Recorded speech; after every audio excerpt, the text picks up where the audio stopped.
Senator Cruz. Thank you, Mr. Chairman. The nub of the Democrats' argument today is that the concept of presidential immunity is somehow unprecedented, is somehow remarkable. That claim is utterly ahistorical and disconnected from the entire constitutional history of the Republic. General Mukasey, before 2023, how many times has the President of the United States been indicted? None. Before 2023, how many times has a former President of the United States been indicted? None. In the last 2 years, how many times has President Donald J. Trump been indicted? 4 times, I believe. Now, many presidents of both parties have engaged in controversial actions, and yet none of them have been indicted. Let me ask you, General Mukasey, if a private citizen were to erect an internment camp and to forcibly kidnap American citizens, to single them out because of race, and to imprison them based on their race, would that private citizen be subject to criminal prosecution? Would. When President Franklin Delano Roosevelt did the exact same thing and erected Japanese internment camps, was FDR prosecuted? He was not.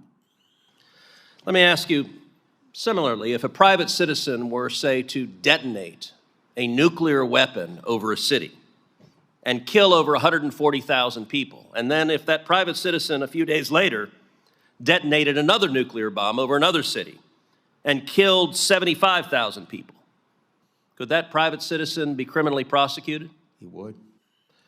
Was President Harry Truman prosecuted for detonating nuclear weapons over Hiroshima and Nagasaki? He was not. All right, how about this? If a private citizen launched a weaponized drone and killed a United States citizen, could that private citizen be criminally prosecuted? He would. Was President Barack Obama criminally prosecuted when he killed United States citizens using drones without notice and without due process? He was not. Although, as far as due process is concerned, I believe the comment of my successor to that question was that Anwar al-Awlaki got, quote, all the process that was necessary. Well, although I suspect he might disagree with that assessment were he able to present his case. Right. All right. Let's contrast that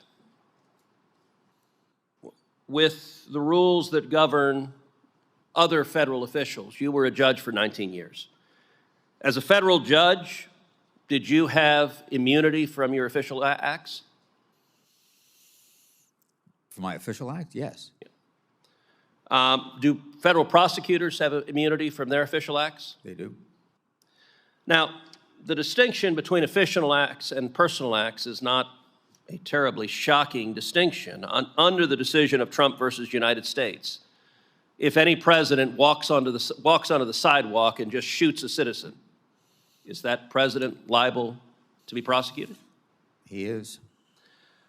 How about this? If a president steals funds from his campaign, does that president face criminal liability? He does.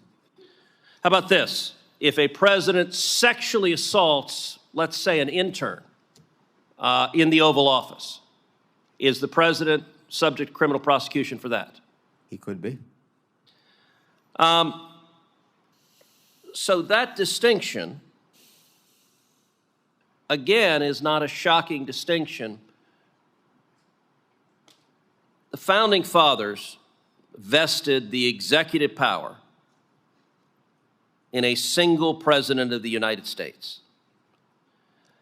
What we have seen in the last 2 years is we have seen Democrats deliberately weaponizing the Department of Justice and our legal system to target their political opposition. It is not an accident that every indictment against President Trump was brought by a Democrat and was brought after he announced his campaign for President of the United States. Understand the target of those indictments was not ultimately President Trump, it was the voters. It was prosecutors who were terrified that the voters would choose to re-elect President Trump. One of the great things about the United States is we're not a banana republic.